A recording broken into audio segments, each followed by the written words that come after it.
Video शुरू करने से पहले मेरे चैनल को सब्सक्राइब कर लें और घंटी का बटन दबाकर ऑल नोटिफिकेशंस ऑन कर लें ताकि इस चैनल पर होने वाली लाइव स्ट्रीम्स और वीडियोस आपसे मिस ना हो।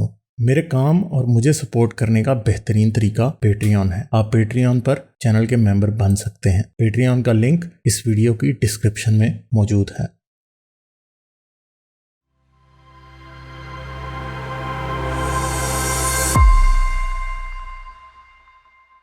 दूसरा ये था कि आपने कहा कि जी आस्क मी एनीथिंग, तो मैंने कहा जरा कुछ हल्का फुल्का, अगर आप माइंड ना करें तो मैं आपसे 1-2 सवाल करना चाह रहा हूँ। आस्क करें मी जी, करें, एनीथिंग। ज़रूर करें।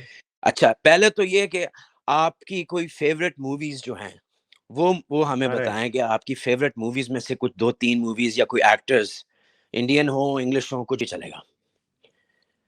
यार, अगर इंडियन मूवीज की बात करें तो आमिर खान ने काफी अच्छी मूवीज बनाई। पीके काफी अच्छी है, but it is not my most favourite. मेरी थ्री इडियट्स जो है मुझे उससे ज्यादा पसंद है, क्योंकि उसमें कुछ stories, though it's quite light at times as well, मगर बहुत अच्छी मूवी है थ्री इडियट्स। और अगर अगर आप मुझसे ये पूछें तो मुझे तो शोले भी बहुत पसंद है, क्योंकि that is basically a kind of an Indian western, और बहुत जबरदस्त है वो भी। मतलब अगर आप वैसे, it's a perfect work of art, बहुत अच्छी मूवी है वो। लोग समझते नहीं है कि वो किस तरह की मूवी है, but it's it's just too brilliant. ठीक है। इस फिर मैं ज्यादा जो इम्प्रेस होता हूँ वो इंडियन मूवीज के गानों से होता हूँ, खास करके पुरानों से। और मैं रफी साहब के पीछे जो है ना, मैं मेरे ख्याल में रफी की आवाज is the closest thing to you know a concept of God speaking to me. ठीक है। तो हाँ, तो रफी साहब, किशोर साहब, मुझे बहुत ही ज्यादा पसंद है ये दोनों। लता इज ऑल्सो गुड। मैं आशा को लता से ज्यादा रेट करता हूँ। She is also good, but और नूरजहां को मैं फीमेल सिंगर्स में सबसे ऊपर रेट करता हूँ। तो वैसे अगर आप इंग्लिश मूवीज की बात करें तो मैं साइंस फिक्शन का बहुत बड़ा फैन हूँ। ठीक है। मैंने तकरीबन बहुत कम साइंस फिक्शन मूवीज होती हैं जो मैंने नहीं देखी होती, मगर एक जो मूवी अगर आप वैसे देखें तो शॉशैंक रिडेम्पशन को तो आप कहें तो लोग यही कहेंगे कि शायद ओवररेटेड है और बहुत ही ज्यादा लोग पसंद करते हैं। एक मूवी जो और मुझे बहुत पसंद है, जो कि ट्रू स्टोरी है, वो है शिंडलर्स लिस्ट। जबरदस्त। शिंडलर्स लिस्ट जो है वो मूवी आपको एक ह्यूमन एलिमेंट दिखाती है कि इंसान जंगों में कैसे सफर करते हैं, और खास तौर पे जो कुछ हो रहा था। फिर एक और इसी तरह मूवी है जो कि इसी के ऊपर बनी है, एक जू है, वो पियानिस्ट है मूवी, वो भी बड़ी अच्छी है। बहुत एड्रियन ब्रोडी जबरदस्त मूवी की। है वो। हाँ, जी। बहुत ही जबरदस्त मूवी है। अगर आप साइंस फिक्शन में पूछें तो एक मूवी है जो कि काफी अंडररेटेड है, मगर वो नॉवल सीरीज बड़ी ही मशहूर है। मूवी का नाम है एंडर्स गेम। अगर किसी ने नहीं देखी तो जरूर देखें एंडर्स गेम। बहुत ही क्लास की मूवी है वो। जबरदस्त बाकी मूवी। मैं समझता हूँ एक बात अभी के मार्वल का जो सिनेमैटिक यूनिवर्स है ना, वो ट्रू साइंस फिक्शन के साथ ज्यादती कर रहा है इस टाइम, बहुत बड़ी। और अच्छी साइंस फिक्शन मूवीज उस तरह से अब बन नहीं रही जैसे कि पहले बन रही थी। ड्यून आने वाली तो है, हाँ, आपको पता है? ड्यून, हाँ, ड्यून मैंने देखी है पिछली, और ड्यून आने वाली है, बिल्कुल मैं जरूर उसको देखूंगा। तो ये एक दिलचस्प बात ये है कि शिंडलर्स लिस्ट की आपने बात की, तो हमारे जो सुनने वाले हैं, मैं भी उनको कहूँगा कि प्लीज़ आप ये मूवी जाके देखें। जो अच्छे मुसलमान हैं, ह्यूमनिस्ट मुसलमान हैं, वो भी स्पेशली जाके देखें, क्योंकि उसमें आप ये देखेंगे कि इंसानियत, जिसने उन यहूदियों की जान बचाई, वो खुद यहूदी नहीं था, वो जर्मन था। और जर्मन था। और नाज़ी रूल के अंडर उसने ये सब किया, और किस तरह उसने दिमाग इस्तेमाल करके इन यहूदियों को वहाँ से निकलवाया कि जी ये टेक्निकल काम कर सकते हैं, या ये एक स्पेसिफिक टास्क में एक्सपर्ट्स हैं, और वहाँ से फिर ही सेव्ड 1000 से ज़्यादा उसने यहूदियों की जानें बचाई। और अब सबसे बड़ी बात ये है कि गालिब के ऑस्कर शिंडलर की जो कब्र है वो इज़राइल में है। इजराइल में, बिल्कुल। जी हाँ, उसकी और मेरे ख़्याल में उसकी बीवी की कब्र में भी इज़राइल में है, तो उन्होंने उसको एक ख़राज तहसीन पेश किया, और मेरा ख़्याल में कि ये एक वाहिद एक नॉन जू है जो कि वहाँ पर दफन है उनके साथ, दूसरे यहूदियों के साथ। तो ये एक बड़ी खूबसूरत बात है कि जब फैनेटिसिज्म इतना पूरी कौम पे तारी हो जाता है कि वो अपने, मैं तो यहाँ हॉलोकॉस्ट म्यूजियम है वॉशिंगटन डीसी में, आप अगर आए कभी तो ज़रूर जाइएगा। उसमें मैं कई दफ़ा जा चुका हूँ और वो बहुत हम्बलिंग है, क्योंकि उसमें ये हमने देखा है कि यही सब जो होता है इन मुल्कों में। अब जैसे आपने वो इंडिया में अब ये जो वाक़या हुआ है नहंग लोगों की वजह से, मुझे तो बहुत अफ़सोस हुआ, बहुत दुःख हुआ। मैं तो ये देख भी नहीं सकता गालिब, ये चीज़ें मैं नहीं देख सकता। तो उन जगहों पर भी यही हो रहा है कि हमसाये ने हमसाये को जो है वो आउट कर दिया कि जी ये मिर्ज़ाई है, या ये क्रिश्चियन है, या ये हिंदू है, या इसने तौहीन रिसालत कर दी। और यही सब चीज़ें उस वक़्त जर्मनी में हो रही थी कि नेबर्स ने नेबर्स को आउट कर दिया कि जी ये यहूदी है। यहाँ तक के जो छोटे, मतलब छोटी उम्र में जो जो स्कूल में साथ थे, उन्होंने अपने दोस्तों को आउट कर दिया कि ये यहूदी है, ये यहाँ रह रहा है। यानी कि लिटरली आपके क्लासमेट्स। तो ये लोगों को सोचना चाहिए कि जब फैनेटिसिज्म इतना लोगों के ऊपर हावी हो जाता है, उनको ना तो अपने अपने दोस्त याद रहते हैं, ना तो उनको इंसानियत याद रहती है। और पूरी की पूरी कौम, जर्मनी की पूरी कौम इस आदमी के पीछे पागल हो गई थी, और उसके पीछे उन्होंने अपने अपनी मईशत को भी तबाह कर दिया, अपनी रेपुटेशन को भी तबाह कर दिया। और अब तक जर्मन्स जो हैं, उनके उनके ज़मीर पे ये एक बोझ है। मैं तो जा चुका हूँ जर्मनी, मेरे दोस्त भी हैं जर्मन्स, और ये बहुत एक एक डिस्कशन है कि ये क्यों हुआ था, और इस ये कैसे हम पूरी की पूरी कौम जो है, हम एक मास डिल्यूजन का एक शिकार हो गए। तो शिंडलर्स लिस्ट सबको देखनी चाहिए, बहुत बहुत इम्पोर्टेंट बहुत फिल्म है। जबरदस्त मूवी है। बाकी एक और मूवी है, अगर आपने क्लासिक्स देख रही हैं तो फिर 12 एंग्री मैन देखें। क्या मूवी है वो भी, जबरदस्त, मतलब बहुत जबरदस्त। ही जबरदस्त मूवी है वो भी। वो भी एक लिहाज से ये देखना कि मतलब बहुत सी ऐसी चीजें होती हैं कि जो हम इतना ब्लैक एंड व्हाइट हर चीज को सोच रहे होते हैं, और 12 एंग्री मैन अगर आप देखें तो आपको पता लगता है कि कैसे जो है ना बिल्कुल ही उल्टा सिस्टम होता है।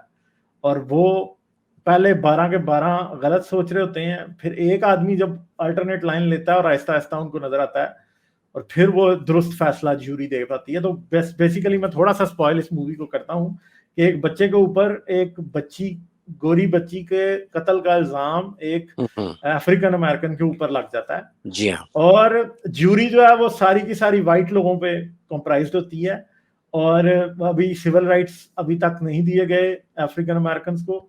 और क्या होता है जी कि वो जो है वो ये फैसला कर देते हैं जज कि हाँ जी हम इसको जो है ना मारेंगे इसको, और इलेक्ट्रिक चेयर पे भेजेंगे।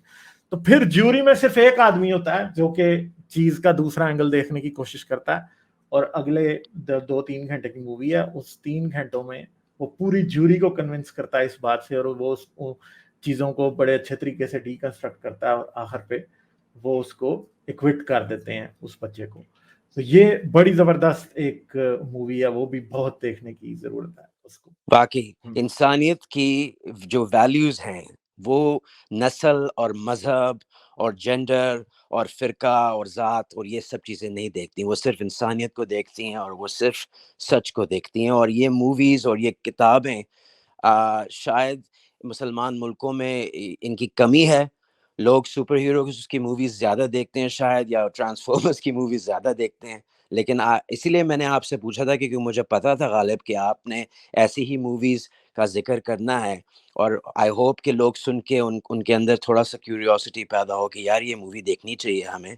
क्या क्या कह रहे हैं गालिब, ये कि ये क्या शिंडलर्स लिस्ट या 12 एंग्री मैन ये। अच्छा, पीके भी, उसमें भी बहुत ही आई हाँ थिंक एक ब्रेव फ़िल्म थी, क्योंकि जब एंड में उसने कहा ना कि ये जिस खुदा ने दुनिया बनाई, यूनिवर्स बनाई, वो किसी छोटे से गाँव के गली के नुक्कड़ में वो उसका इतना इंटरेस्ट है कि वहाँ क्या हो रहा है। ये बड़ी गट्सी फ़िल्म थी, और मैं नहीं समझता कि ये मूवी पाकिस्तान में कभी भी बनाई जा सकती थी। चलें सर, ठीक है, और कोई बात करेंगे आप? हाँ जी, लास्ट क्वेश्चन ये है कि मैं भी इस्लामाबादी हूँ, आप भी इस्लामाबादी हाँ। थे, तो इस्लामाबाद के आपको कोई मजेदार कोई बात अगर आप बता सकें, कोई अच्छी कोई इंटरेस्टिंग स्टोरी या कोई फेवरेट आपका कोई रेस्टोरेंट या कोई फेवरेट आपका कोई स्नैक वैक, तो that would be nice bit of nostalgia. Sir इस वक्त जब अक्टूबर का एंड आना शुरू होता है ना, तो इस्लामाबाद से अच्छी जगह कोई नहीं है। सही बात है। दिसंबर से फरवरी तक इस्लामाबाद जो है ना वो एक, और जो अगर आप रात को चले जाएं और आप ग्लोरिया जीन्स पर चले जाएं कॉफ़ी पीने, या कहीं और कॉफ़ी शॉप्स हैं इस्लामाबाद में काफ़ी अच्छी, तो वो रात को बाहर कोयले उन्होंने जलाए होते हैं और लोग जी हाँ। उनके अंगीठियां रख के वो देते हैं, और आप कॉफ़ी पी रहे होते हैं। बहुत ही मजे की जगह है इस्लामाबाद। बारिशें, मैं कहता हूँ कि पाकिस्तान का कोई सिटी नहीं है जिधर आप बारिश एंजॉय करेंगे। बहुत अच्छी इस्लामाबाद लगती है। वाहिद सिटी है जहां पे बारिश आप एंजॉय करेंगे, क्योंकि पानी खड़ा नहीं होता, किसी जगहों पे कोई प्रॉब्लम नहीं होते। अभी तो उन्होंने कुछ सेक्टर बड़े गलत बना दिए हैं, इवन के सैलाब आ गया था इस जी दफा हाँ। E11 जी के हाँ। कुछ सेक्टर्स के अंदर। मगर इस्लामाबाद बड़ी और अभी तो इस्लामाबाद थोड़ा सा बदल गया है। खासतौर पे लेट 90s में इस्लामाबाद एक बहुत ही पीसफुल और छोटी सी जगह थी, जहाँ पे जी मतलब जी पूरा इस्लामाबाद जो था वो सेक्रेटेरिएट से लेके G10 तक पूरा इस्लामाबाद होता था, बस उससे जी हाँ। पीछे खत्म हो जाता था सारा कुछ भी नहीं था। और ग्रीनरी काफी ज्यादा थी, बहुत ज्यादा थी उस टाइम। फिर जी आहिस्ता जी। आहिस्ता फिर कम मतलब होता गया। और इस्लामाबाद इज लाइक मेरे लिए तो बहुत जबरदस्त जगह थी। मैं तो मेरा मेरी जाहिर फेवरेट बात है। मेरा भी हाँ फेवरेट है, और सबसे मुझे मेरी मेरी पसंदीदा चीज़ इस्लामाबाद की ये, एक तो वो जो चिप्स बनाते थे गरम गरम फ्रायर के अंदर, जगह जगह वो हाँ, खड़े रहते थे अफगानियों ने ये अफगानियों काम की। किया होता है। जी हाँ। हाँ और वो कागज के उसमें देते थे चिप्स आपको, हाँ मिर्ची मसाला डाल के। और दूसरी हाँ चीज़ वो जो आपको मिस्टर बुक्स याद है? हाँ जी, हाँ जी, मुझे नहीं याद होगी मिस्टर बुक्स। तो मैंने बहुत, जब भी मैं वहाँ जाता था तो मैं वहाँ बहुत टाइम स्पेंड करता था। और पढ़ने का शौक जो है वो तो मुझे बचपन से ही है, लेकिन उर्दू मैं नहीं पढ़ सकता था। तो उर्दू अच्छा पढ़ना मैंने वहीं से सीखा है, उन किताबों से, कहानियों से। और मिस्टर बुक्स में उनकी कलेक्शन भी बहुत वास्ट थी। तो ये भी एक, और वो जो पुराने बुक स्टोर्स थे, 5-5 रुपए के, 10-10 रुपए के, आपको हर जगह हर चीज़ के बारे में, आप पॉपुलर मैकेनिक्स भी आपको मिलेगी, आपको स्पोर्ट्स के मैगज़ीन्स मिल जाएँगे, म्यूज़िक के मिल जाएँगे, फिलॉसफी की बुक्स मिल जाएँगी पुरानी। तो वहाँ से भी मैंने बहुत बुक्स इकट्ठा की, ये जो सेकंड हैंड बुक शॉप्स हैं। और ज़रूरी हाँ नहीं है कि you spend a lot of money on हाँ, दीज़ थिंग्स। तो उधर सेकंड हैंड बुक शॉप्स पे इतने आपको पैसे खर्च करने की जरूरत नहीं थी। जना सुपर और सुपर में जना सुपर में तो तीन तीन ओल्ड बुक शॉप्स थी। जी ठीक हाँ। है, सुपर में दो थी। ठीक है, अभी F11 और F10 में भी ओल्ड बुक शॉप्स बनी हुई हैं, और काफी अच्छी बुक्स वहां पे आपको मिल जाती हैं। हर किस्म की बुक्स मिलेंगी, हर सब्जेक्ट के बारे में। और हम्म। आप 100 रुपए में, अब तो मुझे पता नहीं है, पाकिस्तान मुझे गए हुए अरसा हो गया, लेकिन अभी ओल्ड भी बुक शॉप्स पे 100 रुपए में तो नहीं मिल रही। अब नहीं तकरीबन मिलेंगी। आपको इंग्लिश बुक्स जो हैं वो 600-500 में, उनको भी पता है जो चला रहे हैं ओल्ड बुक शॉप्स। जी हाँ। तो ये अगर आपको अच्छी चाहिए तो science fiction is always like, science is always, मैं फिक्शन तो पढ़ता नहीं था। तो 800 से लेके 2000 तक, अगर 2 वॉल्यूम की होगी तो 2000 तक एक होगा, तो कोई इस तरह चलता था। 800 पेज की बुक 2000 की से नीचे नीचे मिल जाएगी, और वैसे उसकी जो प्राइस होगी ना वो $50 होगी असल में।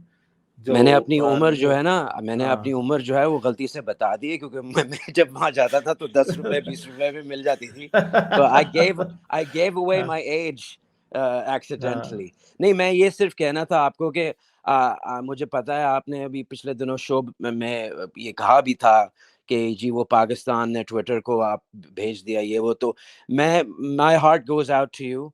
हम सब इन इन जगहों से मोहब्बत करते हैं, हमारी यादें हैं वहाँ से जुड़ी हुई। इसीलिए मैंने सोचा कि चलो, कभी-कभी आदमी पाकिस्तान के, हमेशा वहाँ से कोई बुरी ही खबर आती है, लेकिन ये अच्छी मेमोरीज़ भी याद करनी चाहिए। तो जीते रहें और चले करते ठीक रहें है सर। सच। थैंक और यू बहुत थैंक शुक्रिया। You. Okay thank you. Okay okay okay bye. चलें, अमित आए हैं, अमित से बात करते हैं। हेलो अमित, क्या हाल है? जी गालिब भाई नमस्ते। ये हाँ जी हाँ जी। मूवीज पे थोड़ा बात कर लेते हैं। आप कुछ मूवीज के नाम रिकमेंड कर रहे थे, तो हाँ हाँ हाँ मैं भी मूवी बफ हूँ गालिब भाई, तो मैं भी कर देता हूँ कुछ नामों को। मैं यहाँ चैट में भी लिख दूंगा, साई-फाई की गालिब भाई सबसे बेहतरीन मूवी है स्टैनली कुब्रिक की 2001 अ स्पेस ओडिसी। मैंने देखी है, मुझे पता वो है, सबसे शानदार मूवी है और एक्चुअल में वो अपने टाइम से इतनी पहले बनी है वो मूवी, उस समय तो मून लैंडिंग तक नहीं हुई थी। सबने कॉपी किया है स्पेस ओडिसी को, सबने कॉपी किया। आज के टेस्ट के मुताबिक वो थोड़ी स्लो है, ठीक है, आज के टेस्ट के मुताबिक वो थोड़ी स्लो है, but it is a masterpiece. Space Odyssey जो है ना, इट्स अ मास्टरपीस। आज भी वैसी मूवीज नहीं बनी। इसी तरह की आपने शिंडलर्स लिस्ट का नाम लिया, बहुत ही खूबसूरत मूवी है। उसी तरह की एक और मूवी है गालिब भाई, वो आपने पक्का देखी होगी, द पियानिस्ट, रोमन पोलेंस्की की। मैंने लिया भी है नाम। हाँ, द पियानिस्ट वो का भी मैंने बड़ी नाम लिया। खूबसूरत अच्छा, मूवी है। ब्यूटीफुल माइंड बड़ी अच्छी है, द रीडर बहुत अच्छी है, ठीक है। और एक वॉर मूवी अगर किसी को शौक है तो स्टैनली कुब्रिक की ही एक फुल मेटल जैकेट है, और फ्रेंच फूड देखी है या नहीं देखी फुल मेटल जैकेट? हाँ, मैंने देखी है। क्या होता है फुल मेटल जैकेट में? वियतनाम वॉर के ऊपर है गालिब भाई। मेरे ख्याल है और वो वॉर हॉरर क्या होता है ना, वो दिखाया है उसमें। अच्छा कि वॉर जो है वो कितना पेनफुल है। दूसरा वो हाँ। फ्रांसिस फूड कोपोला की एपोकेलिप्स नाउ, हाँ, एपोकेलिप्स नाउ मैंने ये देखी है। शानदार वॉर मूवी हाँ। है, और उसमें आखिरी में सिर्फ 20 मिनट के लिए मार्लन ब्रेंडो आया है, सिर्फ 20 हाँ। मिनट के लिए, और हाँ। उसके लिए उसने $20 मिलियन लिए थे 20 मिनट के लिए आने के लिए सिर्फ, और शानदार एक एक्टिंग मिनट। करी है उसने। हाँ। Apocalypse now. अभी मेरे जहन में एक और मूवी आई थी यार, एकदम मेरे जहन से निकल गई है। बड़ी अच्छी मूवी है वो, जो रिकमेंड करनी चाहिए देखने के लिए। क्या थी, मेरे जहन में आएगी तो मैं दोबारा बताऊंगा। अच्छा, अगर किसी को हॉरर मूवी पसंद है तो एक और नाम मैं ले लेता हूँ, जो कि मैं स्टैनली कुब्रिक फैन हूँ, द शाइनिंग। ये मैं मूवी हॉरर जो का है फैन नहीं हूँ असल में, मैं हॉरर मूवीज बहुत ये कम ना देखता गालिब भाई वो हूँ। भूत वाली, गोस्ट वाली नहीं है। हम्म। ये मतलब कुछ अलग ही ढंग की मूवी है द शाइनिंग। हम्म। तो ये देखी जा अच्छा, सकती, बहुत ही खूबसूरत मूवी है। चले मैं अच्छा देखूंगा, गालिब मैं भाई, मुझे मैंने कभी वो टाइम लगा तो।